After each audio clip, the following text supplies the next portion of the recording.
Hi, it's Dina. Remember when I mentioned in another video that I would be teasing you with an excerpt for the All Wounds blog tour? That is today. That is what this video is about.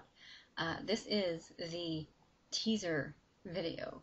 I'm going to read an excerpt of my young adult paranormal release, All Wounds, for you. This is from chapter 4. And this, I'm going to set the scene for you. This piece here, we have our heroine, Rebecca, who is in her school's bathroom, girls' bathroom at school. And she's kind of hiding in there from some unsavory types, and she's convinced to come out by her friend. And when she does come out, she finds out that her friend isn't exactly her friend, really. So we have the scene here, and it's just going to start. It's kind of an action scene, so I'm going to throw you right in. Ready? Okay. I will warn you now, I'm not very good at the reading aloud thing. I'm a writer. I write it down for you to read, so I'm not really good at the reading. Forgive mistakes and stumbles and stuff. Forgive me. I will say that now. Okay, here we go. "You've got the wrong girl," Rebecca panted as she braced her foot against the sink that always trickled a stream of cold water no matter how many times the maintenance man fiddled with it. Water. The hands on her arm. That warm flush went through her, and she knew water didn't have to be holy to hurt a demon. Her eyes found the trickle of running water, and she shoved her free hand under it. She flung the small palmful at the demon in the mirror, and put her wet hand over the demon's hand on her arm. It howled and released her. Rebecca fell back, landing hard on her butt. The demon growled and climbed back out of the mirror. This time it didn't look like it was going to ask her to come with it. Her eyes widened and she shrieked as she got to her feet. "I have no wish to fatigue your abilities in your attempt to flee. Fighting means you'll only exhaust yourself, acolyte," the demon growled. "Is that like, if you run, you'll only die tired?" came a dark voice with a heavy southern drawl from the doorway. "You guys gotta get better TV down there, I tell ya.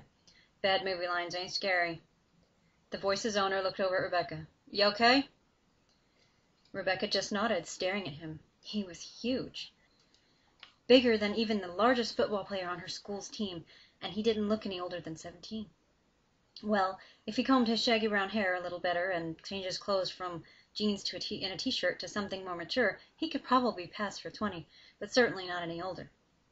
But that wasn't why she was staring. Not only was he good-looking on the level of Sid's gorgeousness, this guy's muscles but literally bulged and rippled beneath his t-shirt as he breathed. His dark eyes sparkled with what one could only call impishness, and he looked like he was about to start tearing the sinks off the wall before he set the place on fire. "Who are you?" Rebecca asked stupidly. This guy was just standing in a girl's bathroom, grinning at a demon like it was normal. What? "Name's Billy. Now, how about you get behind me while I deal with old Amoros here?" "Amoros?" Rebecca echoed. The demon growled, and Rebecca took a step back, inching in Billy's direction. She didn't know who the big guy was or where he'd come from, but she'd take any help she could get about this point. "Oh my God, you see it too," she babbled. "This is real. This is really real." Before she could take another step, the demon had her by the arm again. The demon closed his eyes in seeming relief and relaxation. "Can you not feel it, Anabai? Think of the purpose such power could be put to." Billy growled, and Amoros opened his fluorescent green eyes. "Or do not," the demon continued with a contemptuous glare at Billy. "I forget your kind is incapable of rational thought." "I'm about to rationalize you, buddy," Billy warned. "Back in your hole before I really get mad. And leave that little bit of nothing you got your dirty mitts on. She ain't worth the hurt I'll put on you." Amoros laughed and shook his head. "Anabai," he said with a wry smile. "Forever looking at what is in front of them and never what is behind. Foolish creatures, the lot of them." The demon nodded, and the door to each of the bathroom stalls opened to reveal a demon, each holding a thick chain leash attached to metal collars of the large black dog-like creatures. Hellhounds. One of the hounds snarled, black drool glistening at the corners of its mouth. Some of the creature's drool dripped in gold-colored threads to the floor where it hissed and smoked like acid. Rebecca's eyes widened. Billy laughed and shook his head. "That's the way you boys want to play." Coarse, shaggy brown hair grew from his skin.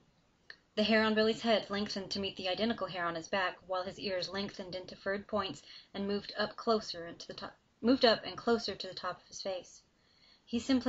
All Rebecca could think of was that he melted. clothes and all, into a very large beast. She did her very best not to scream. Not only did this new creature, what had just called himself Billy, tower above her, he stood on 2 legs. The fur that now covered his chest didn't hide obvious scars. If fur along them wasn't missing entirely, it grew in all opposite directions, unlike the smoothness of the undamaged parts of him.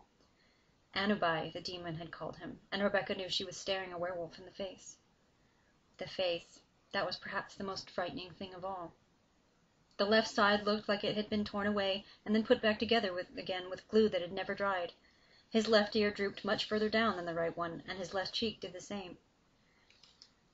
Large, sharp canine teeth protruded from the top and bottom of Billy's long, pointed muzzle.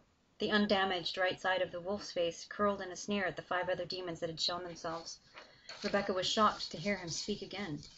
"So, we gonna do this, or what?" came Billy's voice faintly through the darker, deeper growling that the beast was using to talk. Armoros laughed. "Alone, Anubai, and an untrained healer against us and our guardians? I believe you are greatly overestimating your chances." Billy was on her side. Rebecca hadn't been sure. "There ain't enough of you," the Anubai scoffed. "Pups and all, you wouldn't make a mouthful. Thought you knew better, Anumaros. But I forgot. You can't count. 6 against 1 makes for poor odds, on your side." "One does not need an entire force if one does not intend to fight," Armoros replied. He smiled, though it emanated nothing but cruelty, and gestured at Rebecca. "We wouldn't want to damage." "Touch her, and it will take you a month to find all your parts," Billy cut Amoros off with a deep growl. "You can't have her." "And why not?" Amoros replied, raising an eyebrow. "'Cause she ain't yours to have," Billy replied. He jerked his head in the direction of the bathroom door behind him without taking his eyes off the 6 demons in front of him. "Bit, these boys want to dance. I'll be glad to show them the steps. Move your butt and get out of here." Rebecca took another step back. Strong hands clamped around her upper arms, and she screamed. Amoros laughed and shook his head. "You can't hide her now, and no Anubai lapdog is going to interfere in our business." "And you just done what I told you not to," Billy said with a grin. "Eat it, demon boy." And there you have it. My excerpt from All Wounds came out from Mundania Press on October 11th, 2011. And that's all I have for you right now. It was a teaser trailer thing, and you have been teased. So yay for that. And have a good night, good day, good whatever. I will see you again some other time. Okay, thanks, bye.